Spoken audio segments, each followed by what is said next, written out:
Mesdames, Messieurs, bonsoir. Merci de nous accueillir chez vous. Je suis ravi de vous retrouver pour cette édition de 19h du journal d'Alizé Télévision ce mardi 1er novembre 2016. Voici tout de suite quelques-uns des titres qui seront développés dans ce journal.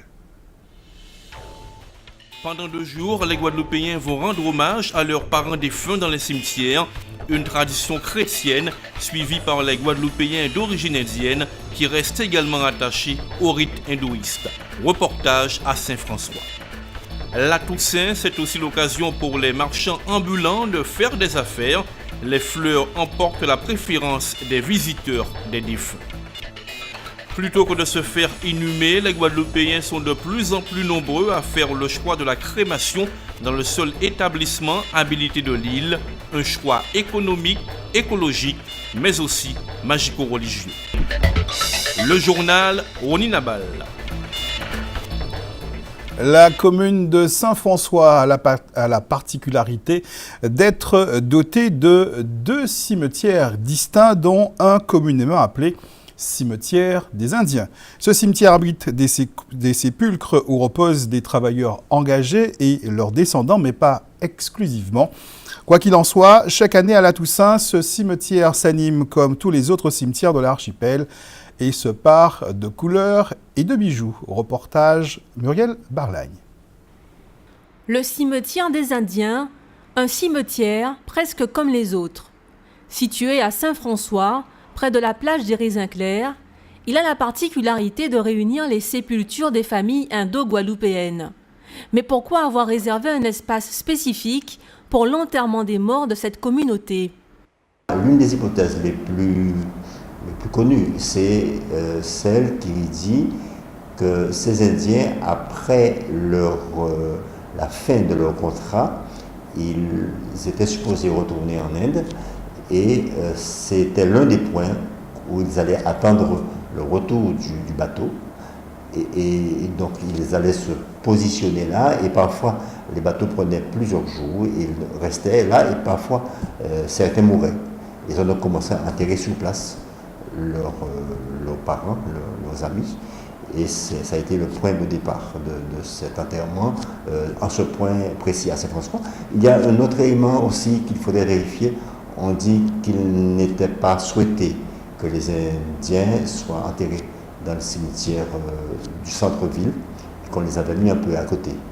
Mais je ne suis pas sûr qu'il y ait une hypothèse qui fasse autorité aujourd'hui. Les Indo-Guadeloupéens sont pourtant bien intégrés. S'ils sont restés attachés au rite hindou hérité de leurs ancêtres, ils sont aussi chrétiens.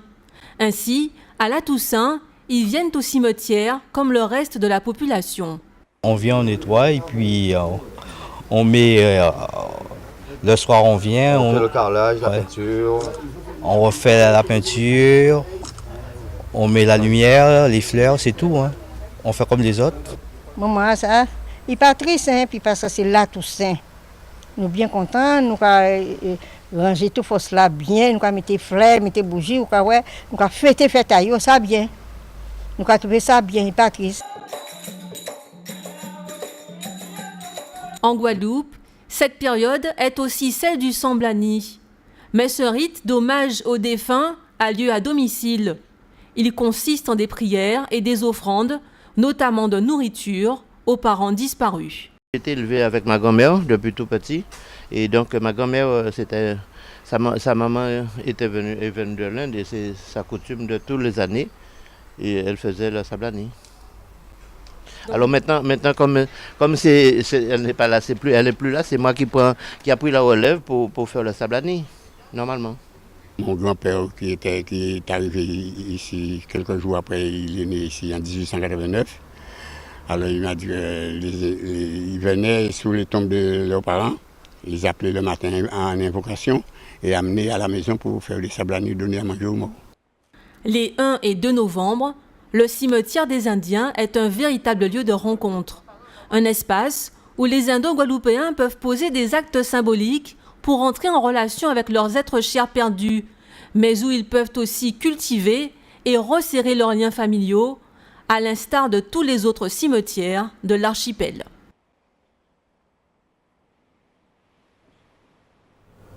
Le jour de la Toussaint et la fête des morts qui le suit sont 2 jours d'affluence pour l'ensemble des cimetières de Guadeloupe. Il demeure encore des lieux de retrouvailles pour les familles qui se perdent de vue durant l'année. Cette affluence particulière est l'occasion pour certains commerçants de réaliser un chiffre d'affaires supplémentaire. Si les morts n'ont plus de besoins à combler, leurs visiteurs, eux, n'en manquent pas. Une petite faim, une petite soif, des fleurs pour embellir le tombeau ou pour les plus étourdis qui ont oublié leurs bougies. Ces petits commerçants répondent présents. Reportage au cimetière de Moule signé Muriel Barlagne. Pour la Toussaint et le jour des morts, les habitués le savent, il est possible de venir au cimetière sans avoir fait de courses. Car sur place, des vendeurs ont pensé à tout. Pour la plupart, ils proposent des fleurs, achetées pour être revendues ou cultivées par leurs propres soins. Mais certains ont aussi pensé aux bougies et aux allumettes, d'autres aux friandises. Josie a commencé la vente en aidant son neveu. Femme au foyer, elle ne vient qu'à cette période devant le cimetière du Moule pour arrondir ses fins de mois. Depuis 2 ans, c'est elle qui s'occupe de l'affaire, aidée par sa famille. Même si elle ne donne pas de chiffres, elle estime que c'est un business qui rapporte. Déjà, j'arrive déjà à enlever ce que j'ai dépensé. Parce que ça coûte vraiment cher, les fleurs naturelles. Et puis j'arrive à payer aussi les 2 employés que j'ai. Vente au détail, composition, les tarifs de Josie varient de 2 à 15 €. Fleurs naturelles ou artificielles, les clients ont le choix, même s'ils ont une préférence. Ça dépend des choix des personnes. Donc moi je fais les deux, des artificielles et des naturelles. Parce qu'avec les moustiques, donc évidemment, comme on ne peut pas mettre de l'eau, donc voilà. Donc on préfère s'approprier les artificielles. Cette année, pour Josie, la concurrence est plus rude que les années précédentes. La mairie a décidé de placer les gens. Il n'y a pas histoire de se mettre sur la place parce que là maintenant c'est un lieu de visite, il paraît. Parce qu'on a refait la place et ils ont changé les gens de place. Donc j'ai la concurrence de l'autre côté où il y a mes employés. Et en face de moi, j'ai une boutique, c'est de la concurrence aussi. Ces commerçants occasionnels arrivent malgré tout à tirer leur épingle du jeu. La tradition est pour eux une bénédiction. Si la grande majorité des Guadeloupéens préfèrent encore se faire inhumer, ils sont de plus en plus nombreux à opter pour la crémation. Implanté à Blanchette-Mornalo, le crématorium, créé par la famille Biras en 1990, est l'unique établissement de l'archipel dédié à cette pratique, longtemps réservée à une élite. Le crématorium a su allier modernité et respect de la tradition. À l'heure où il est sur le point de terminer sa rénovation, ses propriétaires ont ouvert les portes à Alizé Télévision. Reportage signé Jacques Damprobe. Le crématorium de Mornalo, le seul de l'archipel, il est sorti de terre sur le site de l'ancienne usine à sucre de Blanchette. Depuis 26 ans, à l'initiative de Georges Biras, il permet aux Guadeloupéens qui ne souhaitent pas être inhumés de se faire crématiser. Si la pratique était autrefois réservée à une certaine élite, aujourd'hui, avec un taux de près de 20%, de plus en plus de gens y adhèrent. Les raisons sont à la fois écologiques, économiques et magico-religieuses. Le coût de la crémation est dans l'ordre de 1400 et sans cérémonial et je dirais qu'il peut aller jusqu'à 3000 € en fonction de ce que les familles veulent mettre, s'ils veulent faire un cérémonial et avoir une messe, avoir un bar, avoir un pasteur, avoir un curé, avoir un bouddhiste. C'est de façon très omniqueuse. Aujourd'hui, que la crémation en Guadeloupe a un autre revers que la crémation dans l'Hexagone. À ce titre, pour exemple, une dame d'un certain âge qui voulait se faire incinérer était venue me voir bien avant et la question que je lui ai posée, « Madame, pourquoi vous voulez vous faire incinérer? Vous êtes cultivatrice, vous avez 89 ans, vous n'êtes pas dans, je dirais, la sociologie des gens qui aujourd'hui veulent se faire incinérer, qui sont soit d'ordre écologique ou d'ordre philosophique. » Et me répond tout simplement, « Si mon maman en voulait incinérer pour ne pas manger zo en moins. » Après des travaux de rénovation à hauteur de 2 millions d'euros, financés en partie par la région et l'Union européenne, le crématorium de Guadeloupe fait partie des 10 établissements français qui sont aux normes environnementales. Et cela grâce notamment à un système de filtration qui empêche le rejet de dioxyde de carbone de la nature et un four crématoire plus moderne. Disposons d'un nouveau four qui répond précisément aux normes environnementales en vigueur sur le plan européen. Et ce four-là nous permettra d'effectuer les crémations de manière beaucoup plus rapide et de manière plus propre, si on peut dire entre guillemets, sur le plan écologique. S'il s'est modernisé, l'établissement n'a pas pour autant tourné le dos aux traditions locales, à l'image de la salle de cérémonie civile ou religieuse ouverte à toutes les confessions. Nous devons nous adapter à toutes les obédiences, à toutes les cérémonies et nous mettons à disposition aussi cette salle pour les familles pour célébrer les veillées. La veille peut se passer une veillée et le lendemain, nous célébrons la cérémonie avant la crémation. Depuis une loi de 2008, les cendres du défunt remises à la famille doivent être dispersées ou conservées dans un lieu adapté, comme par exemple les columbariums. Le problème, c'est que très peu de communes en Guadeloupe en disposent. Jocelyne Loussaza Chipotel est décédée, militante engagée de la CGTG. Elle était à la tête de la Fédération Santé du syndicat où elle a mené un combat sans relâche. Femme de conviction, femme forte, elle ne manquait pas de faire preuve de gentillesse, mais également de se montrer disponible à chaque sollicitation. Dans un instant, nous parlerons du créole à travers un colloque qui lui est consacré et les ouvrages où il est utilisé. Mais tout de suite, place à notre tour d'horizon de l'actualité dans la grande région. Direction pour commencer le Venezuela, où les opposants à Nicolás Maduro souhaitent toujours son départ. C'est votre rendez-vous Caraïbes. Face à la grave crise politique que traverse le pays, le gouvernement vénézuélien et l'opposition se sont mis d'accord sur un calendrier de discussion. Selon la table de l'unité démocratique, autrement dit l'opposition, la prochaine rencontre est prévue le 11 novembre. L'annonce a été faite à l'issue d'une rencontre entre des représentants du président Nicolás Maduro et de l'opposition de centre-droit avec la médiation du Vatican et de l'UNASUR, l'Union des Nations Sud-Américaines. 4 grands partis d'opposition prennent part à ce dialogue national. L'influent parti de la volonté populaire, dirigé par Leopoldo López, actuellement en prison, a pour sa part refusé de se joindre aux pourparlers, tout comme 14 autres formations, estimant que le pouvoir ne respectait pas suffisamment les droits humains au Venezuela. L'opposition cherche par tous les moyens à faire partir le chef de l'État qu'elle juge responsable de l'une des pires crises économiques de l'histoire du pays. Le procureur général du Salvador a accusé l'ex-président Elias Antonio Saca et 6 autres anciens responsables de son administration d'avoir détourné pas moins de 246 millions de dollars. Selon les enquêteurs, au moins 116 millions ont été encaissés en liquide après avoir été transférés depuis des comptes de l'État vers ceux d'employés de la présidence qui reversaient finalement ces sommes sur les comptes bancaires d'entreprises proches des mises en cause.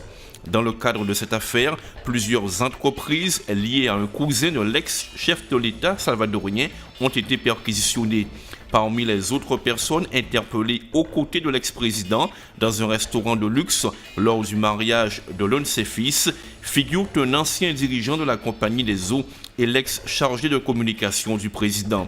Elias Antonio Saca, alors membre du parti conservateur Alliance républicaine nationale, a gouverné le Salvador de 2004 à 2009. Le Salvador, un petit pays d'Amérique centrale, gangrené par la violence des gangs. L'ancienne présidente péroniste argentine Cristina Kirchner doit comparaître devant le tribunal fédéral de Comodoro Pai dans le centre de Buenos Aires pour y être interrogée par le juge fédéral Julián Ercolini. Elle est soupçonnée d'avoir attribué de façon irrégulière et discrétionnaire des contrats de travaux publics dans la province de Santa Cruz en Patagonie, fief des Kirchner, à l'entrepreneur de la construction Lázaro Báez, ami intime et présumé homme de paille de la famille. Celui-ci est en prison depuis le 5 avril dernier, inculpé de blanchiment d'argent et d'enrichissement illicite. Christina Kirchner, 63 ans, fait l'objet de plusieurs enquêtes impliquant des piliers du pouvoir kirchneriste, mais elle n'a jamais encore été jugée et encore moins condamnée. Elle ne bénéficie toutefois d'aucune immunité depuis qu'elle a quitté le pouvoir en décembre de l'an dernier après 2 mandats consécutifs. Les principales enquêtes visant Christina Kirchner concernent des affaires présumées de blanchiment d'argent et d'enrichissement illicite. Ces enquêtes se recoupent et forment un volumineux dossier rebaptisé la route de l'argent K pour Kirchner bien sûr.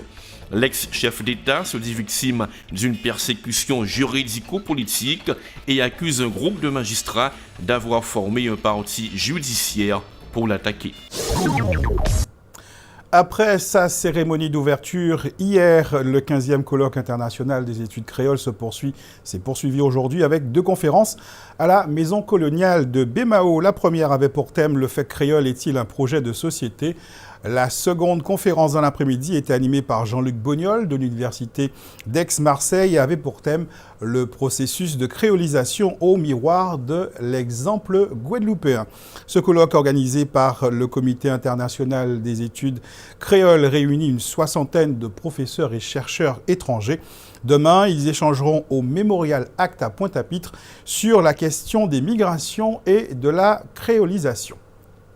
Le mois du créole vient tout juste de s'achever, mais la réflexion autour des langues et des cultures créoles se poursuit donc.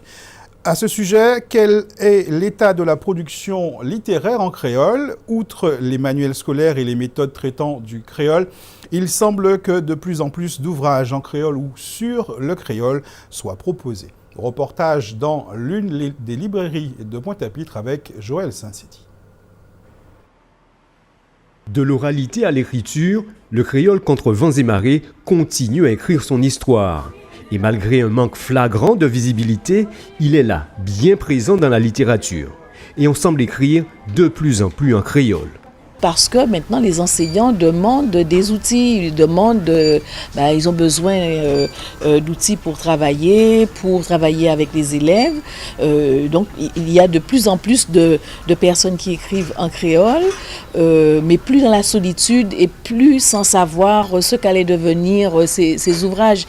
Oui, aujourd'hui, le créole occupe une place non négligeable dans la production littéraire. Il y a plus d'auteurs qui écrivent en créole et bien sûr, plus de lecteurs. C'est Raphaël Confiant qui à un moment disait il a commencé par écrire en créole comme chacun sait, et il disait que ses plus grands lecteurs c'était les ravés qu'il y avait chez sa mère, parce qu'il stockait des centaines d'exemplaires chez sa mère, et il disait que à cette époque-là, c'était d'abord les ravés qui les lisaient, puisque personne ne voulait se donner la peine de les lire, enfin, pas beaucoup de gens, pas assez de gens en tout cas, puisque c'est vrai que les gens n'avaient pas non plus été éduqués à lire le créole. Une époque révolue, semble-t-il, plus de créole et dans tous les genres littéraires. Alors maintenant, on trouve le créole dans tout. Alors bien sûr, les livres pour enfants, je pense en particulier à L'Anoli amoureux de Gilda Gonfier, qui est traduit en créole par le titre Zandoliment d'émaillé, mais il y a beaucoup de contes avec les Benzo, qui sont un peu les précurseurs dans ce domaine-là, Sylviane Telchid aussi, donc pour les enfants, pour l'enseignement, puisque outils égale production. Donc vous avez des ouvrages. Sylviane Telchid a commencé avec un ouvrage qui s'appelle Bois pour nous aller, qui a beaucoup inspiré d'autres enseignants qui ont fait des choses qui ressemblent un peu à Bois pour nous aller. Mais Bois pour nous aller reste vraiment unique en son genre, et je me souviens que Sylviane Telchid y a mis vraiment beaucoup de cœur, parce que elle disait non, faut ces collègues là ni bitin pour le travail, c'est mon a pas ni assez pour le travail. Et puis il y a la littérature en créole et la littérature créole, ce qui n'est pas tout à fait la même chose, mais les deux sont issus de la même matrice et ont incontestablement le même dessein, l'essor de la culture créole. C'est-à-dire que ce sont des ouvrages qui ne sont pas nécessairement écrits en créole, mais quand on les lit, pour les créolophones, en tout cas, on traduit automatiquement, quoi, parce que c'est non seulement la langue, là je pense à Parole en Bafeuille de Rudy Rabatali, qui est en Martinique, qui est un auteur martiniquais. Ce qui est intéressant dans Parole en Bafeuille, c'est que effectivement, on lit dans une langue qui est notre langue. Alors, Sylviane Telchi dirait que c'est écrit en français régional, martiniquais cette fois. Mais on traduit automatiquement et surtout on voit les situations. Littérature créole et littérature en créole, deux cordes du même arc, un arc tendu à bout de bras par des hommes et des femmes qu'il faudra continuer à lire.